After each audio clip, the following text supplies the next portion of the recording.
Rome did not become an empire in a single moment. It passed through chaos, civil wars, and relentless struggles among elites for power. By the end of the 1st century BCE, the Roman Republic had effectively stopped functioning. The Senate still existed, laws remained on paper, but real decisions were increasingly made by force. A state once built on a balance of institutions stood on the edge of collapse. It was at this moment that a man appeared who did not destroy Rome, but did something far more complex.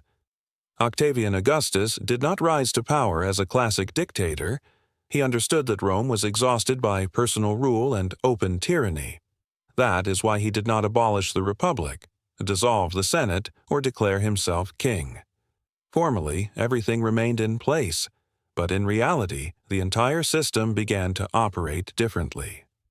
Augustus concentrated the key levers of power in his hands while preserving the outward structure of the state. His greatest achievement was transforming personal authority into a stable system. He united military, financial, and administrative power, but did so gradually and through legal means. The army no longer served individual generals. It served the state, and therefore the emperor. Finances were centralized, taxation became more regular and predictable, and the provinces ceased to be sources of chaos and instead became governable territories. Augustus paid particular attention to provincial administration. He divided the provinces into those requiring military presence and those governed through civilian administration alone. This reduced the risk of rebellion and limited the arbitrary power of governors. For Rome, this was crucial.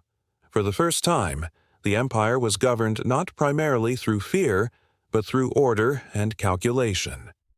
Augustus also understood that power could not rest on laws and armies alone. He worked carefully with symbols and public trust. He presented himself not as a tyrant, but as a restorer of order. The peace that followed decades of civil war became known as the Pax Romana. Trade revived, cities expanded, roads and infrastructure developed. People experienced stability, and stability strengthened authority more effectively than repression ever could. At the same time, Augustus was not an idealist. He understood the fragility of the system and therefore addressed the problem of succession. For the first time in Roman history, the transfer of power became part of state logic rather than merely a battlefield for rivals.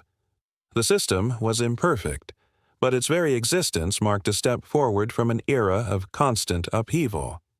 Augustus did not make Rome eternal, but he made it governable. He transformed a chaotic republic torn by internal conflict into an empire capable of lasting for decades. The system he created allowed Rome to survive weak rulers, crises, and external threats. Even as emperors changed, the logic of governance continued to function. History often remembers conquerors and victories. Augustus is remembered for something else. He demonstrated that true power lies not in loud titles or endless wars, but in the ability to turn personal influence into a durable system. Rome became an empire not when it conquered half the world, but when it learned how to govern itself.